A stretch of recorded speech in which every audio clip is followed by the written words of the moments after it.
की एक व्हिडिओ दाखवा जरा. हां लावा. आवाज जरा फुल सोडा बाबा. हां एनसीपीशी राष्ट्रवादी काँग्रेसची युती होणं शक्यच नाही. आपण धर्म नाही, शाश्वत धर्म नाही, कुठले धर्म नाही. एक वेळ रिकामे राहू, एक वेळ सत्तेची वेळ राहू, एक वेळ मला कोणतरी विचारलं तुमचा विवाह होणार आहे का, मी म्हटलं अविवाहित राहणं पसंत करेन, पण राष्ट्रवादी सोबत करणार नाही.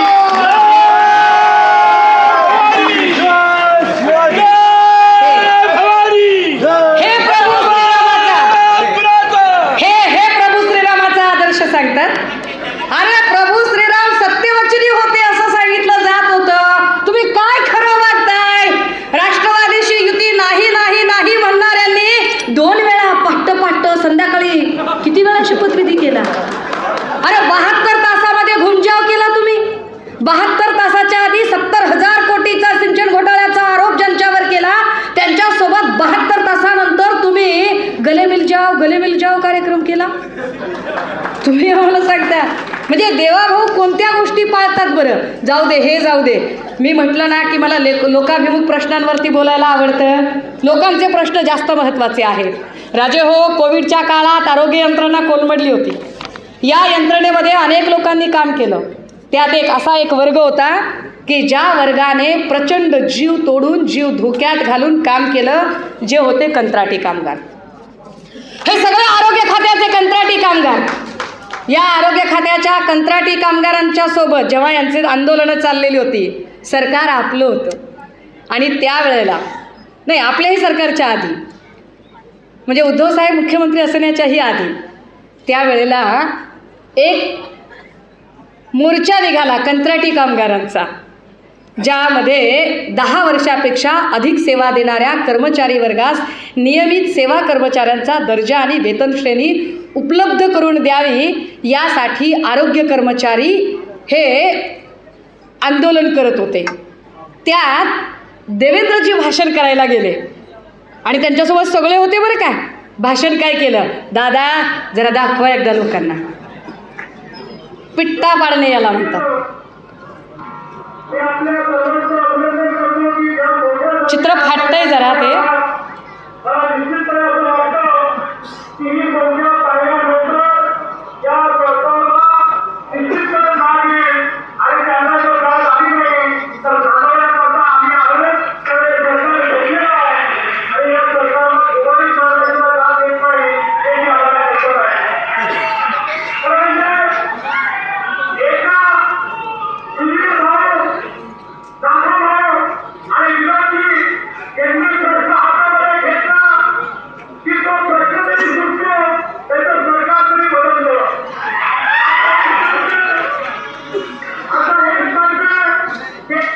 काय म्हणतायत देवेंद्रजी की आम्ही प्रश्न हातात घेतला की प्रश्न तरी सुटतो, नाहीतर सरकार तरी पडतं.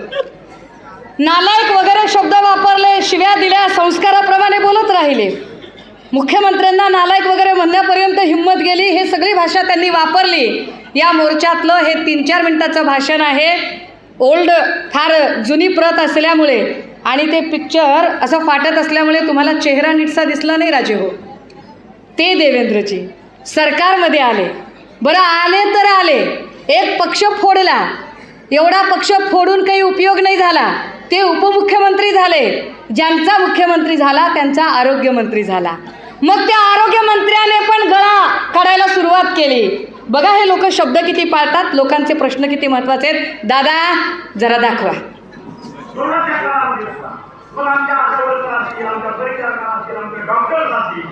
हे सर्वजण देवदूतासारखे महाराष्ट्राची परंपरा आहे. महाराष्ट्राच्या परंपरेला शोभे अशा पद्धतीचं काम त्यांच्याकडे झालेलं आहे. रस्त्यावर उचलून प्रत्येक नागरिकाचा जीव वाचवण्याचं काम त्या ठिकाणी त्यांनी केलं. त्याबद्दल त्यांचं आपल्या माध्यमातून अभिनंदन करतोय.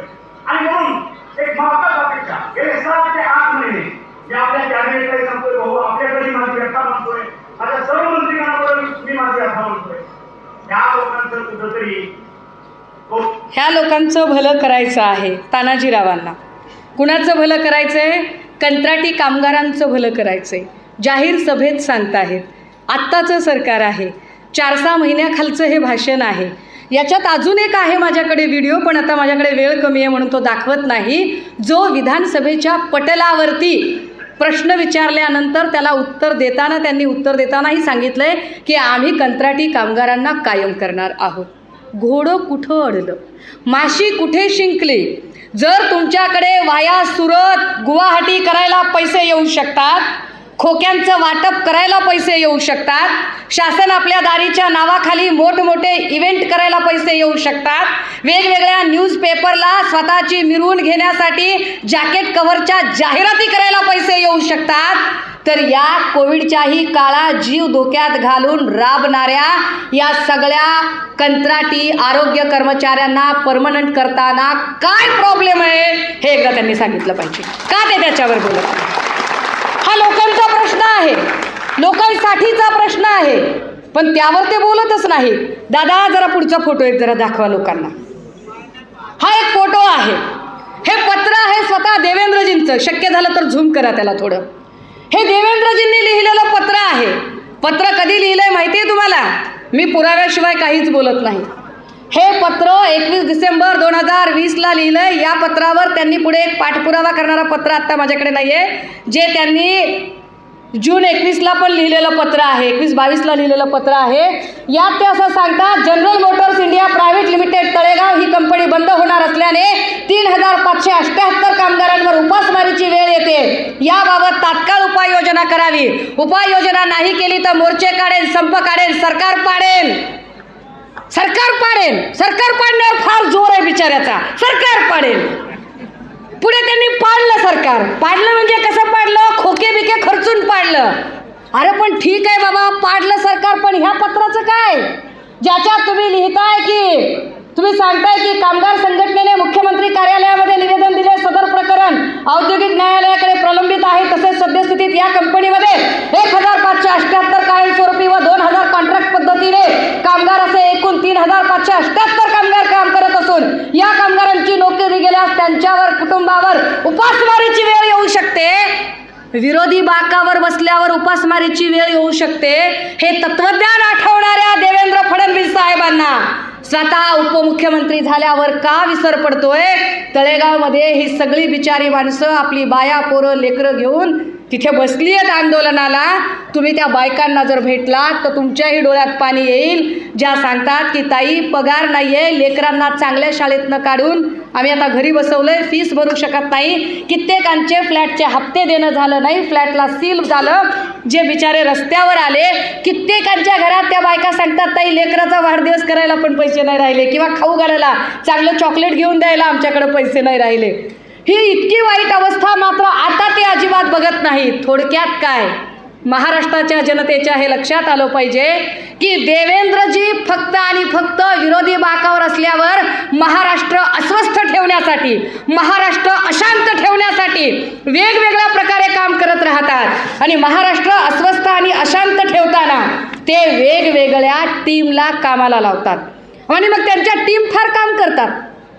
गुणरत्न सदावर्तेसारखा एखादा माणूस त्यांच्यासाठी काम करतो आणि काम करताना म्हणतो, जो पवारसाहेबांचा उल्लेख वयोवृद्ध पुढारी असा करतो आणि देवेंद्रजींचा उल्लेख श्रद्धेय असा करतो, यातच त्याला सुपारी कुणाची मिळाली हे कळतं. ही सगळीच्या सगळी जी टीम आहे, राजे हो तुम्ही विचार करा, हे फार स्वच्छतेच्या बाता मारत होते, फार मोठमोठ्या गप्पा मारत होते. या गप्पा मारणाऱ्या लोकांनी ज्यांच्यावर भ्रष्टाचाराचे आरोप केले, ईडीचे आरोप केले, त्या प्रत्येकाला नंतर सत्तेमध्ये सामावून घेतलं. देवेंद्र फडणवीस साहेबांना या इलेक्शनमध्ये महाराष्ट्राच्या जनतेने प्रश्न विचारावे लागतील की देवेंद्रजी तुम्ही ज्या ज्या लोकांवर आरोप केले ते सगळे आता तुमच्याच सोबत आहे. त्यांच्यातल्याच एका आक्रस्ताळ्या बाईने संजय राठोडांना कशाने मारण्याची भाषा केली, ते संजय राठोड आता त्यांच्याच पंक्तीला मंत्री म्हणून बसतात. आता त्याच्यावर ते काहीच बोलत नाहीत. ज्येष्ठ स्वच्छता दूत किरीट भाऊ आता त्यांचा व्हिडिओ बाहेर आल्याने जरा शांत आहेत. ते ह्या माणसाने कुणाकुणावर आरोप केले आणि कुणाच्या सांगण्यावरून केले. देवेंद्रजी ज्या पद्धतीने या वेगळ्या वेगळ्या लोकांवरती काम करतात आणि या लोकांना कामाला लावतात, ह्या सगळ्यांमध्ये एक गोष्ट महत्त्वाची आहे राजे हो, की ही सगळीच्या सगळी माणसं, बरं ह्याच्यातला कुणीही बोलला जर देवेंद्रजींना कुणी प्रश्न विचारले तर देवेंद्रजी लगेचच त्याला धमक्या द्यायला लागतात. काल एक धमकी त्यांनी दिली, ऑन एअर धमकी दिली आणि ते म्हणाले मी बोलणाऱ्यांची तोंड बंद करेन. म्हणजे ड्रग्जवर कुणीच बोलायचं नाही, MD सारख्या केमिकलवर कुणीही बोलायचं नाही. गेली इतक्या महिन्यांपासून ड्रग्जचे एवढे सगळे कारखाने दिसत आहेत यावर कुणीच बोलायचं नाही. ललित पाटील कसा पळाला, कुठून पळून गेला यावर एकही प्रश्न विचारायचा नाही. राज्यात सगळीकडे एवढा क्राईम वाढलाय, त्या क्राईमवर बोलायचं नाही, कशावरच बोलायचं नाही. इतक्यापर्यंत दहशत देवेंद्र फडणवीस साहेबांची की अगदी 2 दिवसापूर्वी याच नागपूरमध्ये DCP झोनचा अधिकारी असणारे राहुल मदने, या राहुल मदने साहेबांची कॉलर पकडण्यापर्यंत, काय तो पुष्कर पोशी शेट्टीवा, DCP झोनच्या अधिकाऱ्याची कॉलर पकडण्यापर्यंत भाजपच्या पदाधिकाऱ्याची मजल जाते. देवगिरीच्या बंगल्यावर ही सगळी दादागिरी आणि मुजोरी चालू असते आणि देवेंद्रजी त्याच्यावर चकार शब्दाने बोलत नाही. म्हणजे कुठली गोष्ट अधोरेखित करायची आणि कुठली इग्नोर करायची हे संघी ट्युशन त्यांना पक्की मिळालेली आहे. देवेंद्रजी एरवी खुट्ट झाला तरी काही बोलायला तयार होतात, परंतु जे जे त्यांच्या विरोधात काही कुणी प्रश्न विचारतो त्याचं ते काय हल करतात. सतीश उके माहिती असेल नागपुरातल्या लोकांना, काय सतीश उकेची चूक होती. एक वकील माणूस, वेगवेगळ्या प्रश्नांवर काम करणारा माणूस, सतीश उकेने फक्त आणि फक्त एक प्रश्न विचारला होता की साहेब तुम्ही 2009ला जो काही निवडणुकीचा अर्ज भरला, 9ला 14ला जो अर्ज भरला याच्यामध्ये तुम्ही चुकीची माहिती भरली आहे, तुम्ही शपथपत्र चुकीचं दिलंय. काय त्या बिचाऱ्याला अडकवला, काय पद्धतीने अडकवलं सतीश उकेला. 500-700 स्क्वेअर फीटचं महज घर त्याचं, स्लम एरियातलं घर त्याचं, पण 700 स्क्वेअर फीटच्या घरामध्ये 50 ईडीचे अधिकारी येऊन बसतात. 50 ईडीचे अधिकारी सूड उगवल्यासारखे त्याच्याशी वागतात. आणि कशासाठी सापडणार तर काहीच नव्हतं, पण त्याचाच लॅपटॉप हस्तगत करून त्याच्याच लॅपटॉपमध्ये काही गोष्टी भरायच्या आणि त्यालाच चुकीचं ठरवायचं. असंच तर मागे काही पत्रकारांना केलं, न्यूज क्लिकशी संबंध जोडले, चायनाचं फंडिंग सांगितलं आणि त्याही लोकांना मग त्यांच्यावरही अटकेची टांगती तलवार केली. म्हणजे एकीकडे तुम्ही पत्रकारांनी जर सत्य मांडलं तर पत्रकारांना तुम्ही चायना फंडिंगच्या नावाखाली उचलता. सामाजिक कार्यकर्ते कुणी बोलायला लागले, त्या बोलताना त्याचं बायफर्केशन करता. दलित बोलायला लागला तर त्याला नक्सलाईट करार देता. मुसलमान बोलायला लागला तर त्याला दहशतवादी ठरवता. अजून कुणी बोलायला लागला तर त्याला ED CBIच्या फेऱ्यात अडकवता. काहीच नाही सापडलं.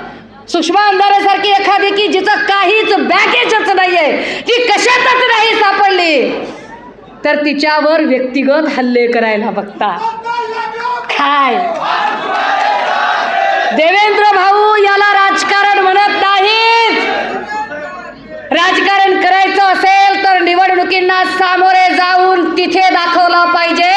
आ देखे जरा किसमे है कितना दम. निवडणूक घेऊन दाखवा तुम्ही निवडणुकीच्या माध्यमातून तुमची ताकद दाखवा, काय तुमची ताकद आहे ती. पण तुम्ही रडीचे डाव कशासाठी खेळता. जरा कुणी बोलायला लागला की लगेच त्याला नोटिसा येतात. रोहित पवार यांना नोटीस बरोबर आत्ताच येते, परंतु मुश्रीफ साहेबांना लगेच क्लीन चिट मिळते. काय प्रकार आहे हा. त्यांच्याच पक्षातल्या एक नेत्या त्यांच्यापासून जरा वेगळा विचार मांडतायत म्हटल्यावर बघा, अख्ख्या महाराष्ट्रातल्या सगळ्या साखर कारखान्यांचा GST माफ होतो, पण त्यातनं नेमका पंकजा मुंडेंचा कारखाना वगळला जातो. काय गमतीचं राजकारण आहे, किती सुडाचं राजकारण आहे.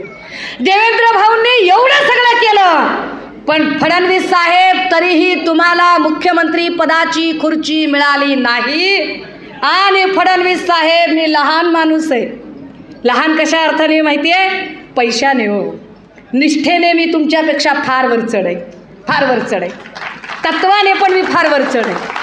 फडणवीस साहेब एवढे पक्ष फोडले, एवढा सगळा राडा केला, एक पक्ष फोडून समाधान झालं नाही, दुसरा पक्ष फोडला. पण तुमच्या नशिबात मुख्यमंत्री पदाची खुर्ची नव्हती. फडणवीस साहेब, तुमच्या नशिबात मुख्यमंत्री पदाची खुर्ची नाही. तुम्ही कितीही ठरवा, 2024ला तुम्ही मुख्यमंत्री होणार नाहीत. ही महाप्रबोधन यात्रा हा संकल्प उराशी घेऊन आहे. ही महाप्रबोधन यात्रा हा संकल्प करत आहे की जाती जाती आणि धर्माधर्मांचे कंपू तयार करणाऱ्या भाजपाला 2024ला सत्तेतून पायउतार केल्याशिवाय आम्ही राहणार नाही.